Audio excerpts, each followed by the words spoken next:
All right, welcome everyone. Good evening, and thank you for joining us here for our volunteer kickoff for the referendum petition that we're doing to hopefully refer to the gas tax increase and a couple other payroll or a couple of other tax increases and fee increases to the ballot.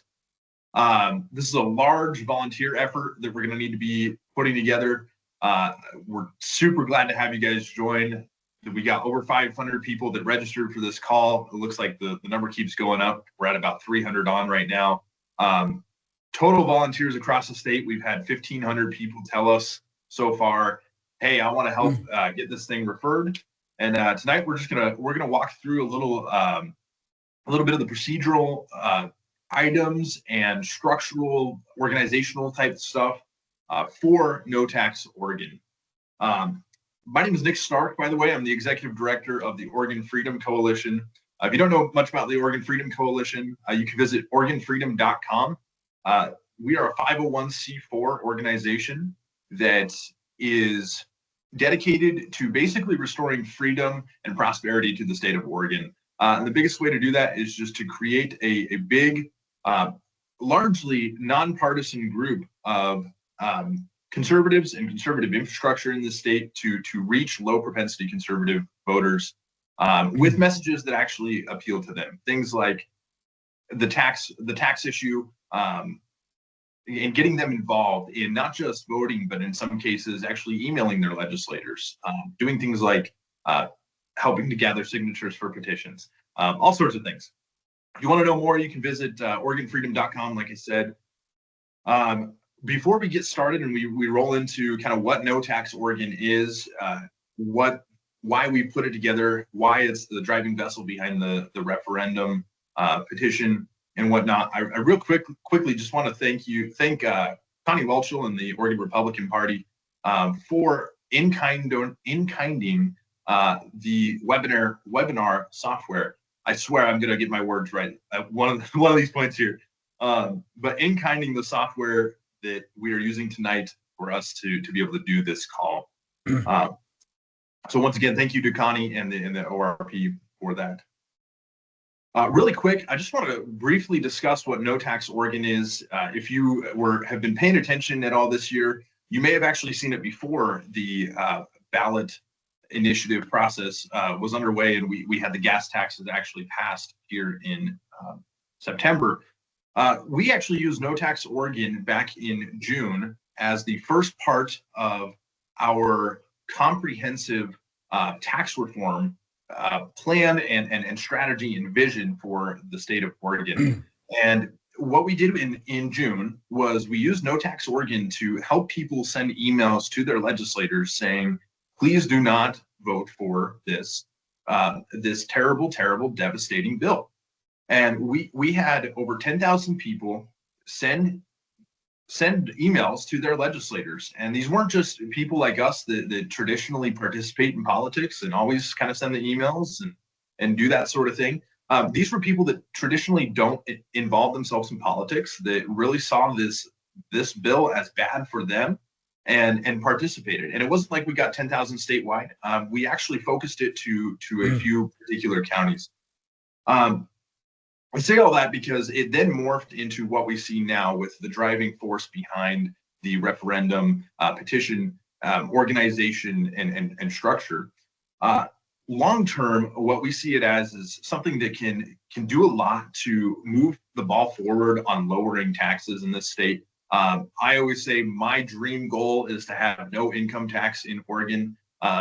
Washington is kind of on their way to getting an income tax eventually. So why don't we just switch? Why don't we just switch it? Everybody can move here, not pay an income tax. Be awesome.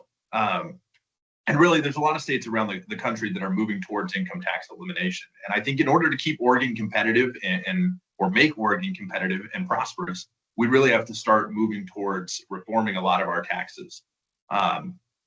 With that, that's just kind of my vision. I wanted to share that with you all. When you're participating in this, yes, this specific project at the moment is for the gas tax fight, but No Tax Oregon, you are a member of the No Tax Oregon crew working for tax reform in our state writ large. So with that, I want to hand it over to Representative Ed Deal and get rolling into kind of what our vision is, why we want to do this referendum process. And yeah, Representative Deal, if you could give some legislative history too, that'd be good. Yeah, you bet, Nick. And thank you. Thank you. Whoop, I just whacked my computer there. So I think most people on this call already know what transpired in the legislature. We had a transportation tax and fee bill that was being pushed by the governor. It was, as I would describe, ramrodded through the legislature despite overwhelming public opposition. The testimony was 95% in opposition. The polls we've seen show voters really oppose these tax increases. And so this was really what we felt is our last opportunity, our only remaining tool to kill these taxes, and that is a referendum. And we've had the referendum ability in our Constitution since 1902. We're the second state, I believe, in the country to implement a referendum in our Constitution. We were the first state in the country, I believe, to use the referendum tool. So we have a long, proud history of direct democracy in this state. So I'm honored to be one of the chief petitioners on this referendum, along with Senator Bruce Starr and Jason Williams of the Taxpayers Association of Oregon. And so, Nick, go ahead and go to the next slide here. So it'd be good to show exactly what we're bringing to the table on the for the referendum. So we are not referring the entire bill to the voters. What we're doing is bringing 4 elements of the bill to the voters for an up or down vote. So that's what it'll be like on the ballot. Do you want to increase your gas taxes, double your payroll transit tax? Do you want to jack up your title fees? And do you want to jack up your registration fees? Yes or no? So we are bringing this to the ballot so voters can vote no on these elements, just like we wish our legislators had done when it was brought to the House and the Senate. So it's these 4 items that we're bringing.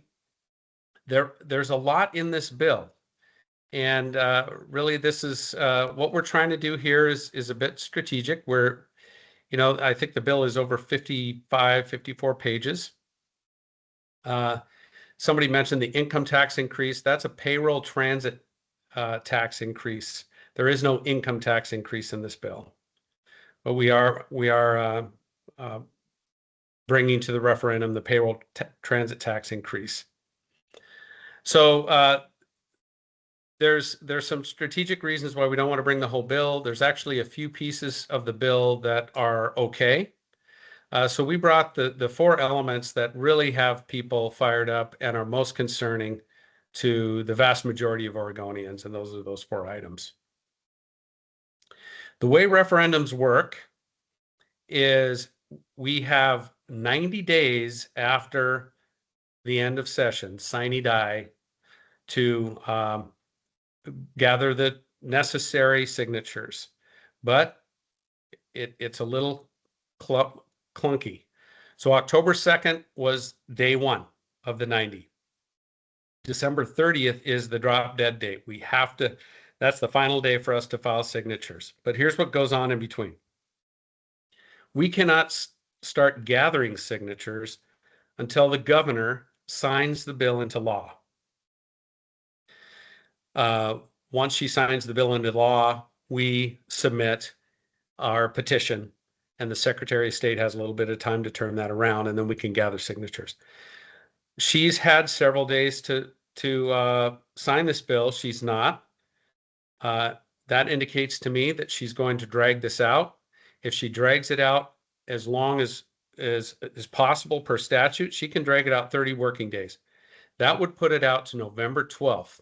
That is her signature deadline, delaying it basically 42 days. If we get a 2-day turnaround from the Secretary of State, which we're hopeful we can, that would put November 15th, that's a Saturday, as the first day of signature gathering. Our goal is to complete signature gathering on December 20th, giving us some buffer for the Secretary of State deadline. So the way to think about this is our target is 100,000 signatures in 30 days. We need 78,000 signatures at a minimum. I think it's 78,116. But because of error rates and so on, our target is 100,000 signatures. So this is a daunting task. It is a challenging task. And the reason it will happen is because of all of you, the volunteers that are committed to making this happen, to showing our elected officials that they will not stand for legislation like this that goes against the will of the people. So we need your help. We need your commitment. 30 days, you can look at it one way. Wow, we only have 30 days. That's terrible. But I look at it this way. We're going to be done in 30 days. We've got a sprint, and we have a focused number of days to work very hard, and we'll get this done. One way or another, we'll be done in 30 days. So we are asking everybody on this call to join us in that movement, to be willing to put in the effort for this relatively short period of time. Show the Democrat legislators, show our governor that we mean business. This, we view, is a turning point for this state. And I'm very excited to have everybody here on board. Nick, you want to go to the next slide? And we'll take questions toward the end here. I see some people raising their hands. But Jason, would you like to chime in? Yeah, let me just say some big things. This is a big task, but you know what? We've been here before. I was involved with Measure 30, where the politicians passed nearly $1 billion tax increase.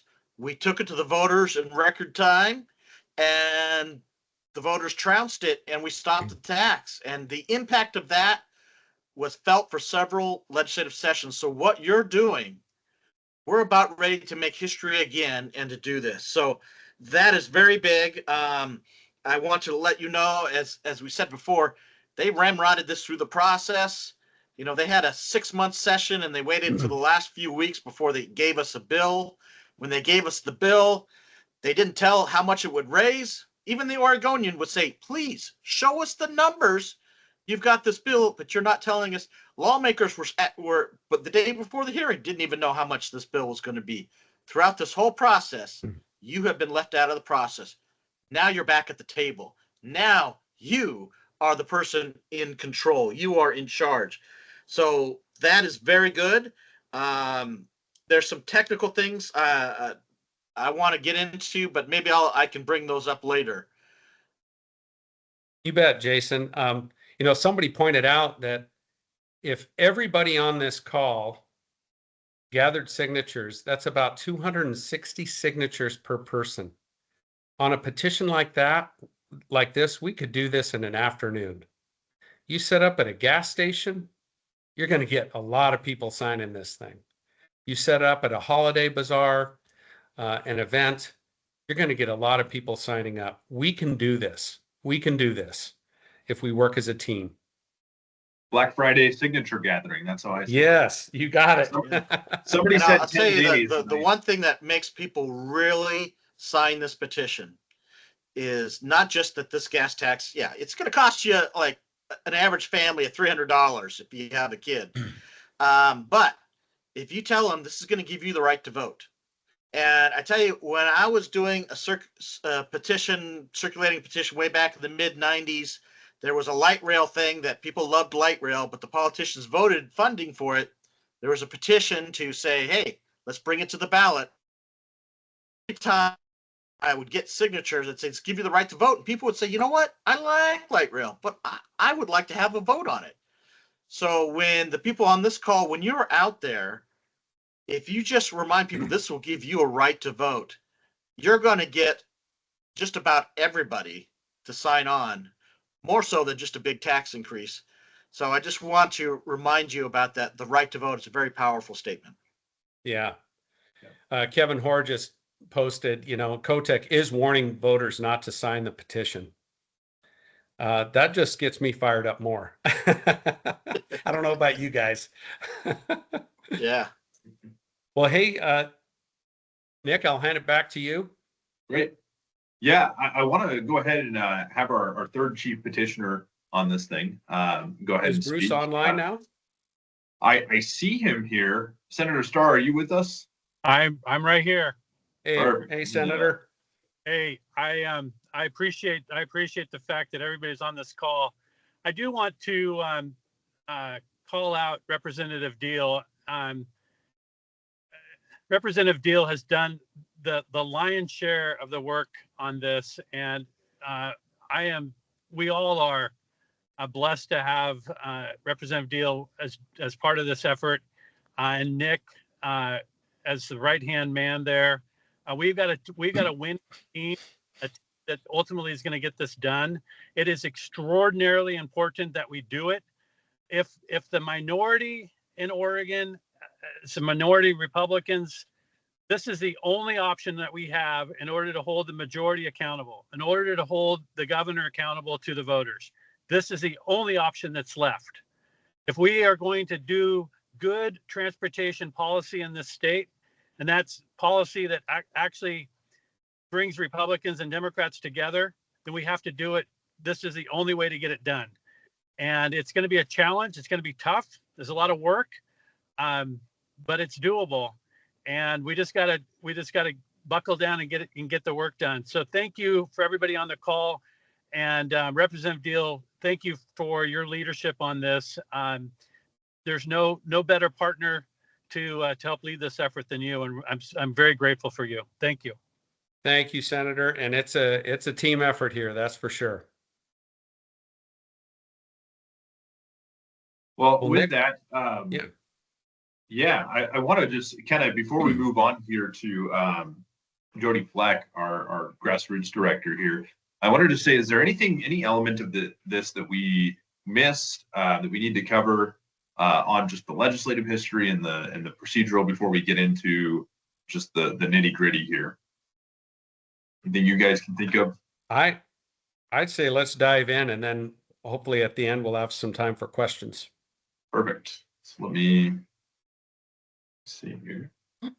Great. With that, I want to go ahead and hand it over to Jody Fleck, like I said, grassroots director with Oregon Freedom Coalition, helping to spearhead a lot of the volunteer outreach and organization and all that fun stuff for the No Tax Oregon project, and specifically for this gas tax referendum. So, Jody, with that, I'm going to hand it over to you, and I'm going to see if I can unspotlight some of these guys. So it's just you up. Well, thank you everyone for joining us this evening. This is a great opportunity to help this referendum make it across the finish line. Somebody put in the chat, asked a question, how far and wide did this invite go tonight? And I can tell you that this went to all corners of Oregon. We had thousands of people sign up that wanted to be involved, and this invite went clear across the state. So this is not your normal Willamette Valley structured grassroots effort. This is everybody in Oregon is boots on the ground, and we're coming together for a common cause, and we're going to go across the finish line. So my job is trying to coordinate these thousands of people that want to be involved, and it's a two-step process.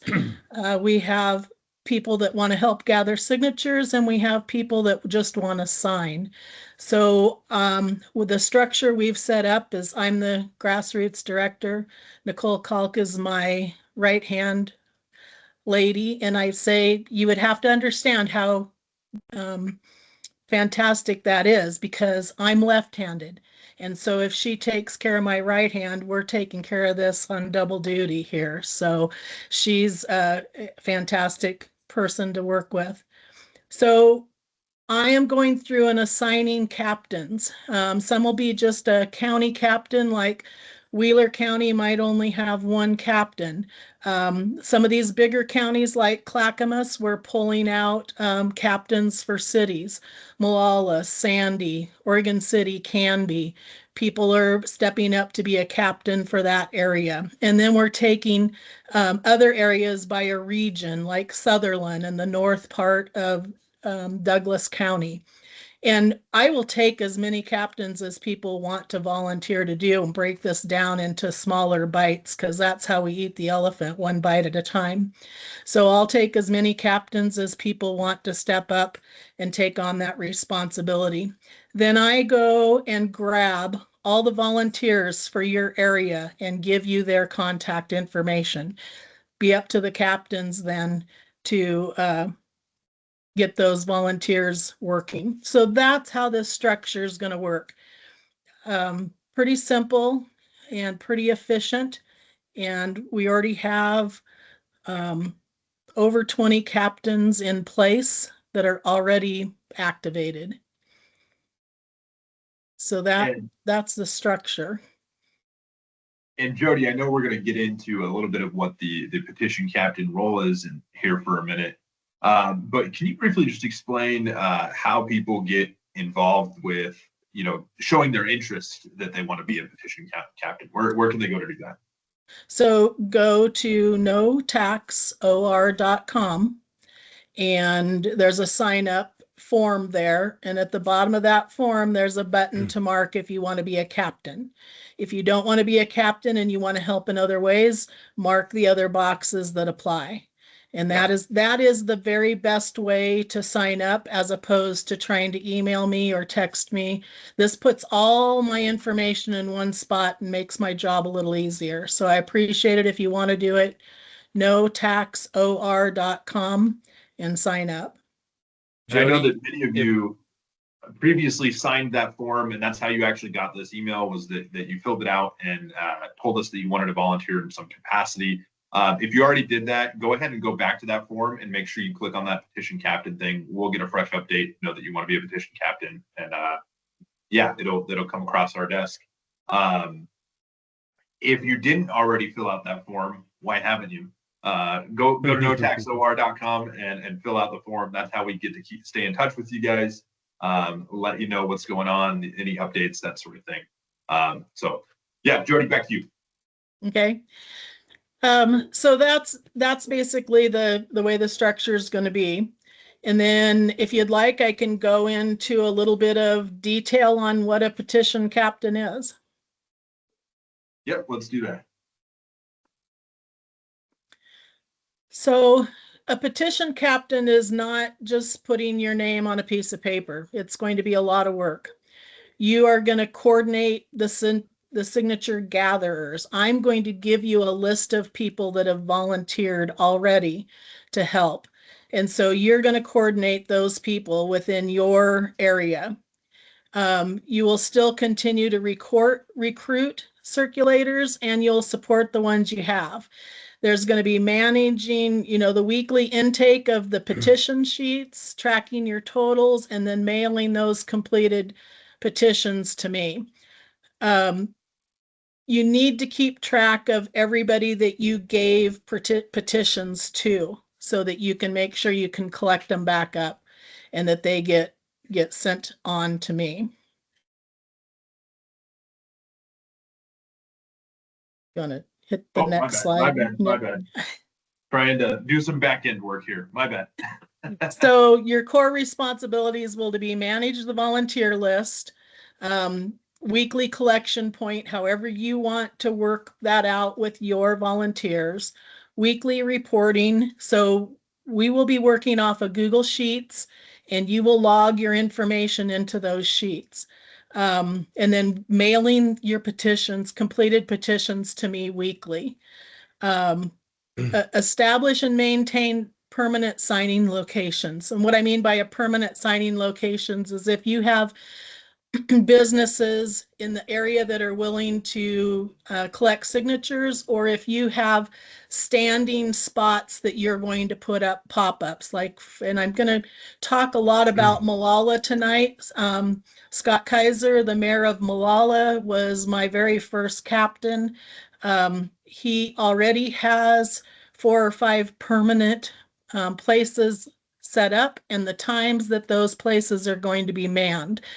There's some events that they're going to have pop-ups at, and so he's already logged those in. What will happen once these petitions drop and these pop-up places are manned, I will then send out emails to the thousands of people that want to sign and let them know where they can sign in their area. So it's important that these petition captains establish those areas and then build that list of local events and coordinate volunteers. And all of this is going back on a Google sheet so that I can see and you can see at any given time what you have set up. Jody, could I chime in here on the petition captains and just, yes, I like to think this is a huge project, right? But I'm an engineer. I worked in the system integration business, and frankly, every huge project is really just a collection of small projects that are connected together, and that's what we have here. And these petition captain roles are really important. The only way we can accomplish this huge task is to split the workload out. And we have some people on this call that are very experienced in this role. And then some others are wondering, well, hey, can I do it? This is your opportunity. This is your opportunity to maybe stretch a little out of your comfort zone and challenge yourself a bit and make a difference, because this will make a difference. It is so important that we come together on this. Thanks. In the next slide, Nick. Yeah, and real quick, if I could, just chime in there. When you're thinking about businesses, I know a lot of you kind of know the businesses in your area that are going to be willing to host a petition like this. But if you're looking for more businesses, if you want to look for more ways to get involved, if your Chamber of Commerce, local Chamber of Commerce is friendly to the idea, reach out to them. They might know more businesses that would be interested in hosting these sorts of things and working on this effort. We're actually in the process of reaching out to a lot of the chambers right now to do the same thing, but the more angles we can kind of reach out to them through, probably the better. So with that, go ahead, Jody. Yep. Okay.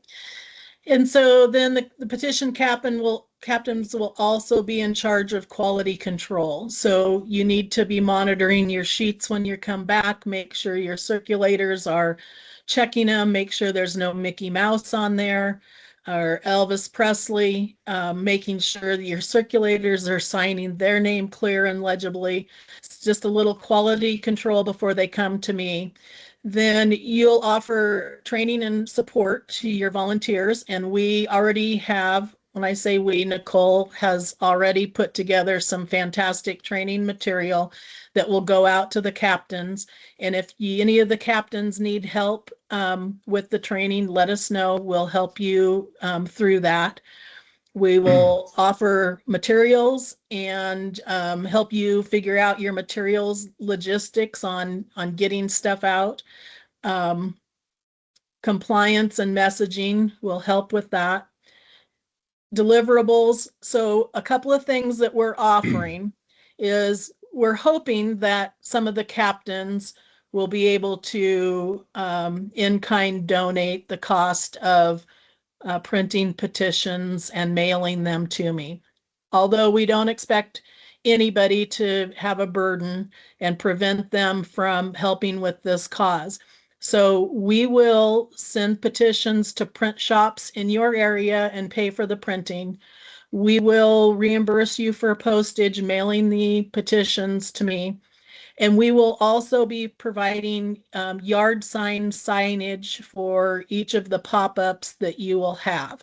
We're figuring 3 to 4 pop-ups in a county, but we will provide some signage so that you can get your word out on where you're going to be, and people can identify where you're at. And then point of contact will be myself, and I will direct, or Nicole will be helping with that. So if I get overloaded, don't be surprised if she's the one that responds to you. Yeah. And for those of you who aren't going to be petition captains, make sure that you are reaching out to your petition captains first, to kind of keep that chain of command. If it's something that they don't have the answer to, hopefully they will. They should. But if they don't have the answer to it, then we'll kick it up the chain, and it'll go to Jody and Nicole that way. So helps us kind of keep Jody and Nicole a little as what is it, underwhelmed, not as overwhelmed, as we can. Okay. Next slide. Okay, so and then we expect some sort of organization to what you're doing, like Monday through Thursday, organizing your volunteers, outreach to the community, new members or new pop-up locations, whatever you need to be doing to keeping the process going. Fridays and Saturdays, that's the big events. This is going to fall through fall bazaars and Christmas bazaars. So be looking for those in your areas and finding out ahead of time if you're able to have a table or a pop-up, and be creative. If they won't let you on the property, maybe the corner across the street where there's still high traffic volume that you can set up over there.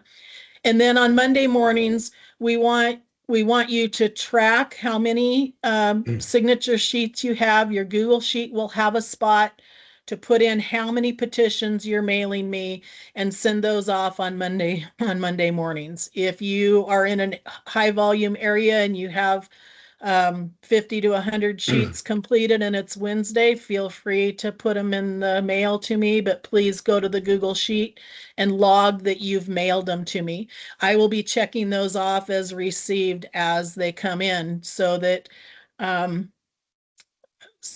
we know that the U.S. Postal Service is doing their job. I don't want anything hanging out there. It kind of a checks and balance. You let me know you sent them, I'll let you know I received them. Is there another one, or is that it, Nick? I think that's it. We're going into the myth versus fact portion here. Okay. And so I just spotlighted Nicole Kalk, who is assisting with the grassroots coordination effort. Nicole, take it away. And Jody, both of you. Hey everyone. Are you going to put that slide up? It should be up. So the purpose, as you talk through it. I got it. The purpose of the fact versus myth sheet is because part of your job as a petition captain is to make sure both your circulators and the public have the facts. So we just got 6 points. We may add to these later, but these were just some common misconceptions that have come up in prior petition drives. So that first one we hear a lot is, if someone signs a petition twice, that whole sheet's going to be thrown out. Well, that's not true. Only that duplicate signature doesn't count. Now, we still don't want people signing them twice, because that would mess with our numbers of what we were expecting. So, and we'll get to that later. The second common mistake is that we've heard is you have to belong to a political party to sign it. Democrat, Republican. And again, that's not true. Any registered Oregon voter can sign this petition. And the third myth is signers must use the same ink color. That's not true. Or you have to have perfect handwriting. Now, legibility is important, but the color of the pen isn't going to make a signature invalid, or your petitioner signature invalid. And the fourth myth is you can't talk about the issue. You only hand the page over for signature, and that is absolutely not true. This is your time to educate voters on what it is that they're signing. And we will also have in your petition captain packets a one-page flyer that's going to give you some talking points to help educate everyone that does sign. And then the fifth, the petitions must be county specific. Well, this is a statewide referendum, so petitions are not county specific. So you can gather signatures from voters anywhere in Oregon. And then the last myth we have, if a signer fills out their address wrong, the whole sheet is invalid. And again, like the first myth, that is not correct. Only that signature would be rejected. And then going into the next slide, I'm not going to go into detail on all of these instructions.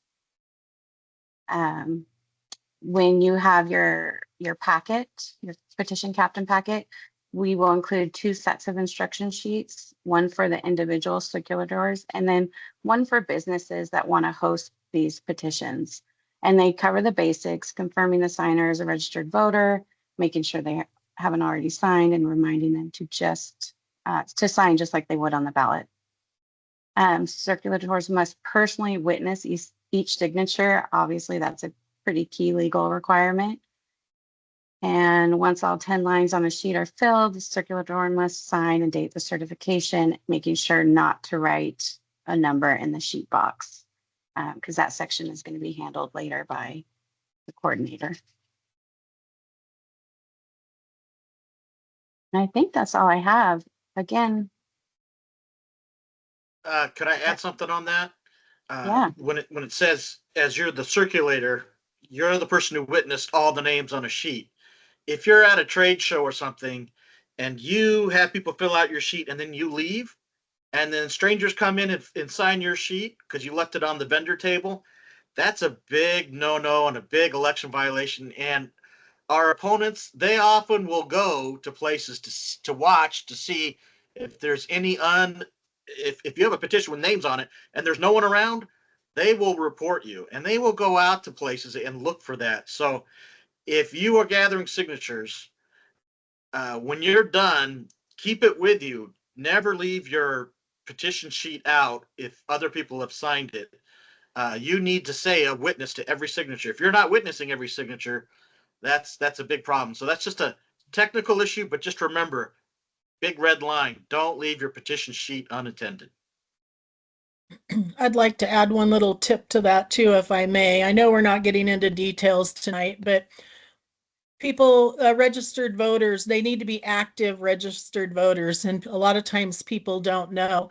So one of the key things that you say when they go to sign is, please sign the petition the same way you signed your ballot in May. And then they'll either look at you funny, like, I don't know I got a ballot, or they will sign it like they did. And so if they didn't get a ballot, that's a pretty good indication that they were inactive. So we'll have some other tips and tricks and some tools for you to use, but just some things to think about tonight. And Jody, I just add that I know a lot of people are going to have questions after this. The presentation we can make available, and anybody who's going to the petition or is going to be a petition captain, we're going to do some other webinars that will dive into much more detail on these issues with Jody and Nicole. Yeah. Well, and I'll say too that when we post this, it'll be on notaxoregon.com. So notaxor.com/kickoff. And that will probably be up. It's going to take me some time to get it uploaded and everything. So it'll be up by this time tomorrow. Yeah. Is the short of it. I also put on the screen, there's a QR code for the Oregon Secretary of State State Initiative and Referendum Manual. So if you have more questions about some of the in-depth processes and procedures and do's and don'ts, that's a very helpful tool. So be sure to check that out.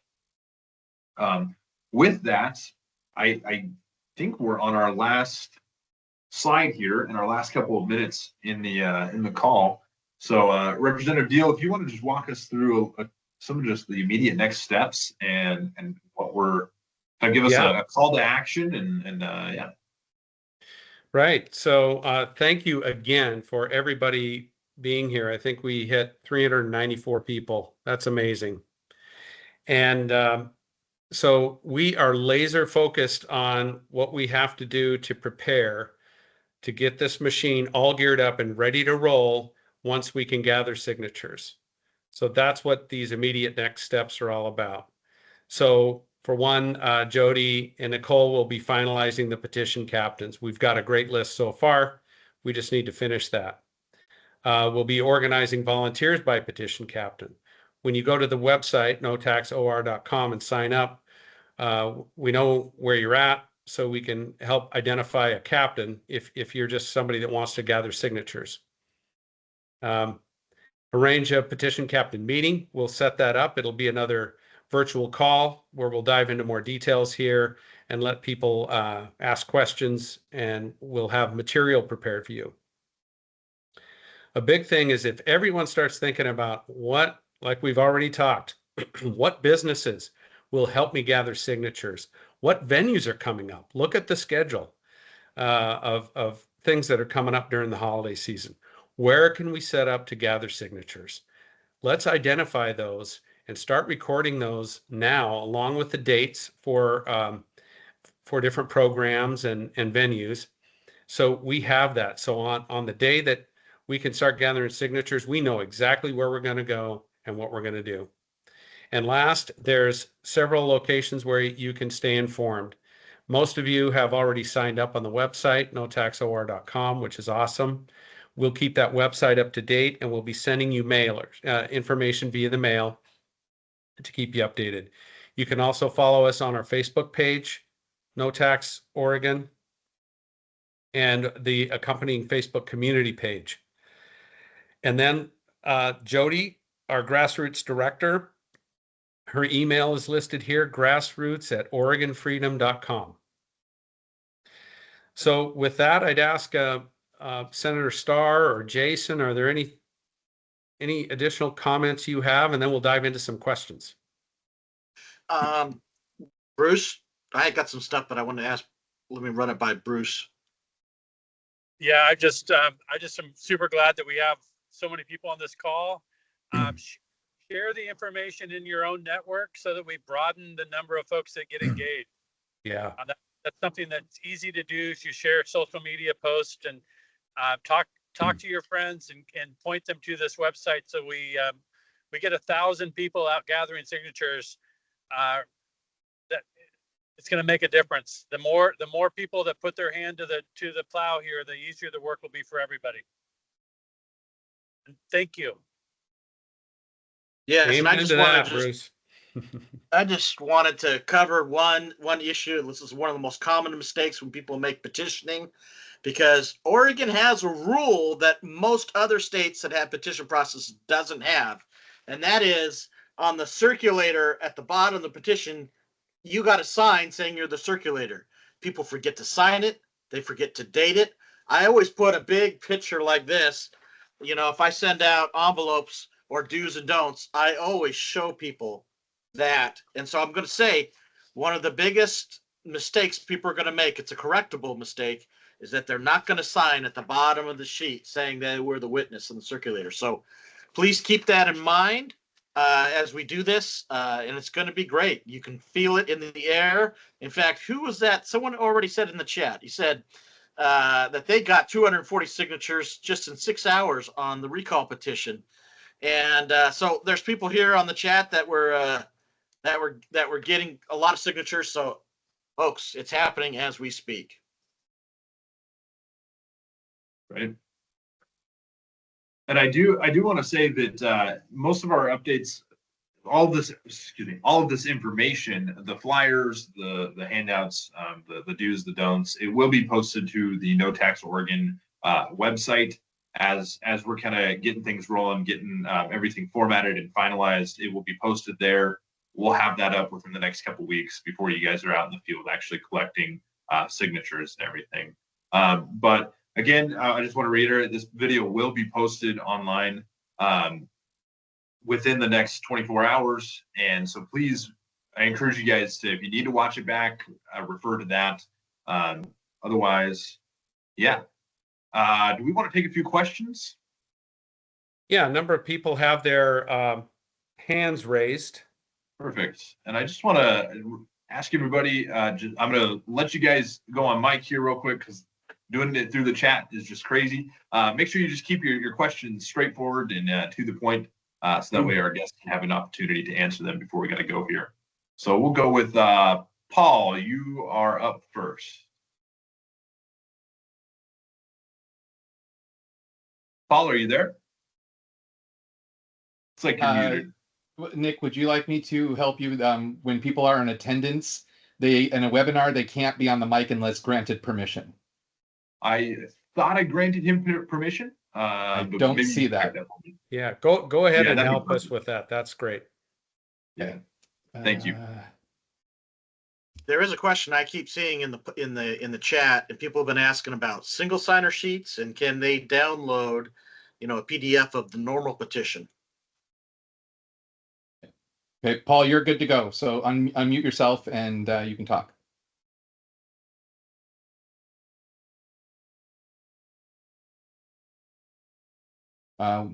Maybe we should move on to the next and come back to Paul. Yeah, I think that's probably a good idea. So we'll go to Samuel.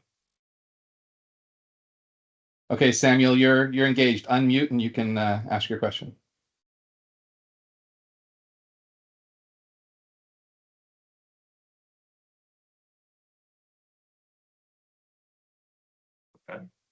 Now Just you can hear me. Good. Okay, Yes. sorry about that. So just to clarify, are we referendum toward the original House Bill 2025 or now the 3991? It's 3991. Okay. 2025 died. So, and we can only do a referendum on a bill that's passed through the legislature and signed by the governor, and that's 3991. Very good. That was my question. Thank you. Yep, you bet. That was Paul, correct? No, that was Samuel. So we can move on to Sue and Paul. We'll give Paul one more chance here. Paul, you can unmute your mic and you can speak. And once, twice. Okay, let's move on to Sue. All right, Sue, your mic is enabled. You can unmute and speak. Hey, thank you. So I put it in the chat and maybe it was seen and maybe it wasn't seen, but when we worked on the recall campaign, what they decided to do, which worked really well, was they assigned couriers in each, let's say, house captain area, and they would gather the signature sheets and then deliver them to, say, like Jody, instead of depending on the U.S. Postal Service. Because quite frankly, it scares me to think that we're going to allow them to handle these signature sheets and they could easily lose them. We have the postage costs. So I'm just saying, please consider maybe using one of the volunteers as a courier in each area instead. I've been thinking of that myself with such a tight time window and weather concerns. We'll definitely discuss that. Thank you.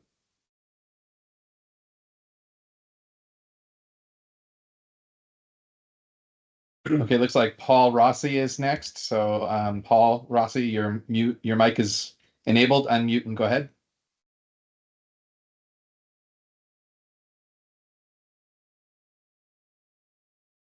All right, let's move on to Robert Egner. Your mic is enabled. You can unmute and speak. Hi. Yeah, so I had a question about once we get the final template, are we going to be able to print off double-sided copies of the 10-liner and a single signer, or just a single signer is one thing. I also want to comment and say I think that her idea of of using a courier type system is definitely a good idea. Simply because it's a lot. I think it's a lot better for everybody to kind of have them go to one location and then have a courier go and pick them up. That's what in previous years when we've done the major recalls, not necessarily this current recall, but the previous recalls. That was definitely the better way to do it. Sending them in, unless it was like the single signer, that didn't seem to work out very well.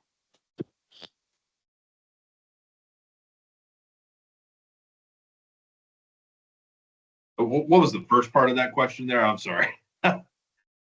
The once we get the final template, is there going to be a printable version of it? Meaning, are we going to be able to actually download it and print off single signer and 10 liners? So a single signer doesn't have to be double sided, but a 10 liner has to be double sided. Does that make sense? So it's important to know what we're doing with that.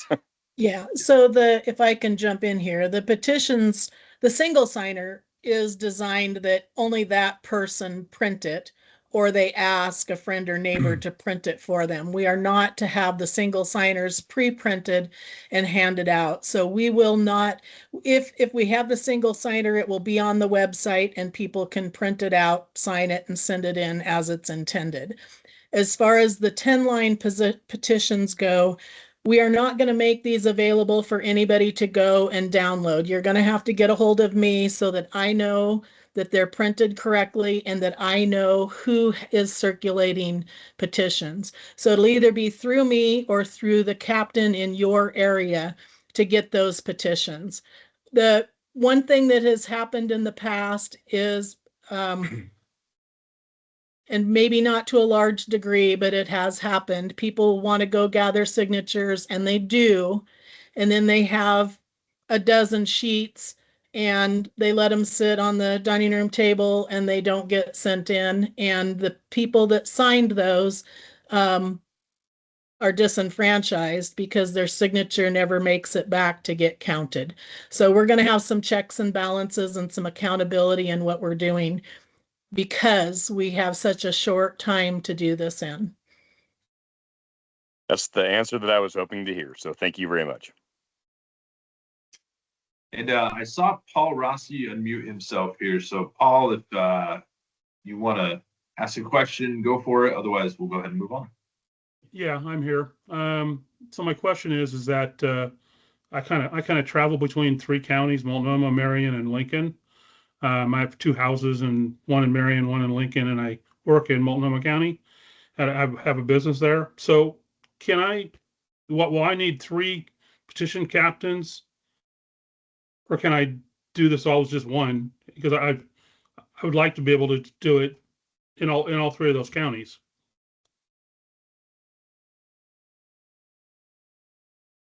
I can jump in here.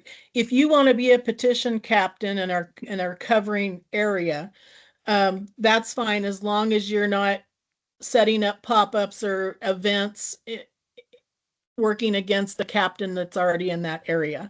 So I have no problem with captains covering a large area as long as you coordinate with the captains that you're going to be going through. And I can give you all that information and I can lay out your area and what you're going to do. Okay, so I'm sorry. So I was gonna add to that. And I think if you weren't interested in being the petition captain for a region and you just wanted to simply gather, I don't see an issue. I don't see there being an issue if you worked in three different counties with you just reporting to one of those petition captains.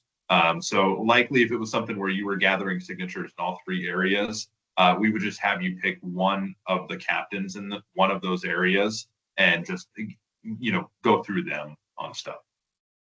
Okay, thank you. That's what I wanted to know. Thanks. Could I field a question that came up in the chat? It's a very good question. It's I think it's, what is your solution for the ODOT shortage? So you're right. We're not just coming up and saying, no, we don't want to do anything.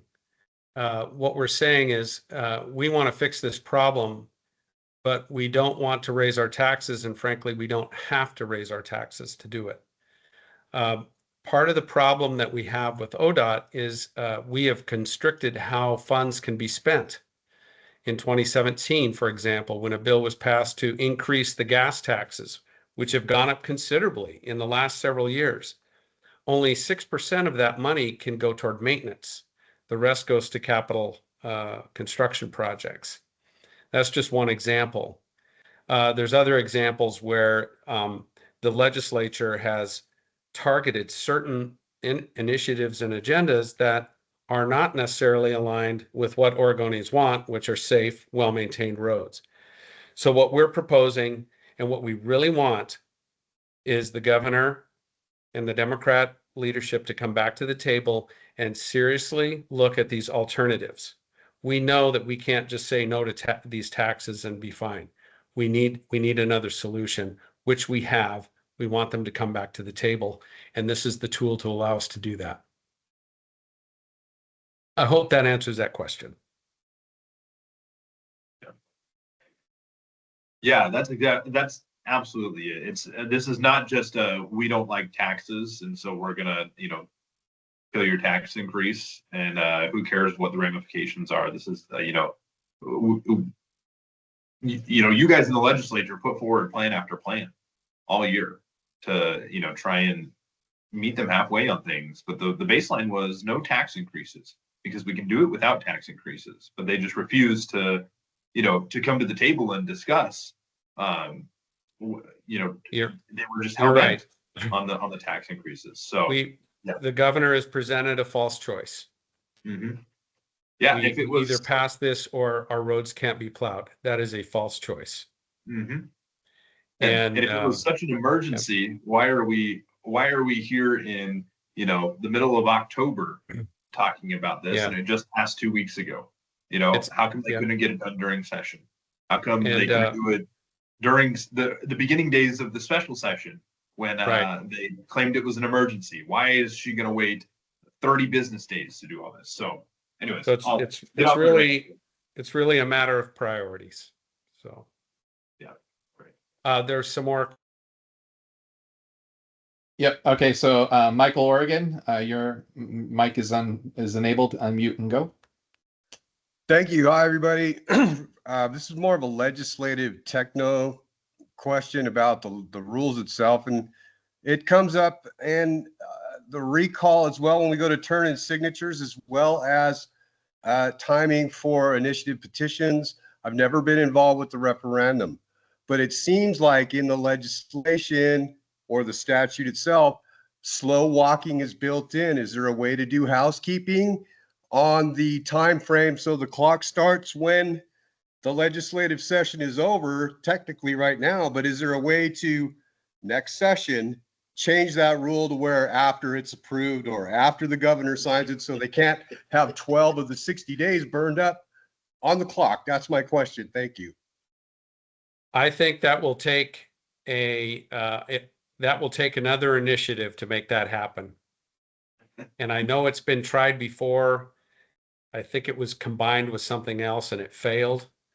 But we've already had this discussion. That has to change, doesn't it? So we get a full 90 days, which was the intent as expressed in our state constitution. I'm encouraged that you see it as a challenge. So thank you. Thank you. You bet. Thanks. Well, it is after 8 o'clock here, and I want to be respectful of everyone's time. So with that, thank you everyone for attending this call. We're so thrilled to just not just have you on this call, but that what is that, 1,200 more of your fellow Oregonians are interested in volunteering in this initiative. Actually, it's probably closer to 2,000 at this point. People who are interested in volunteering. So thank you for spending your evening with us. Go to and conquer, as my high school math teacher used to tell me. Go to and conquer. I think we can do this, and we're gonna shock some people. I'm excited. So thank you for all your hard work. Thank you for spending your time with us tonight. And with that, have a good night, everyone.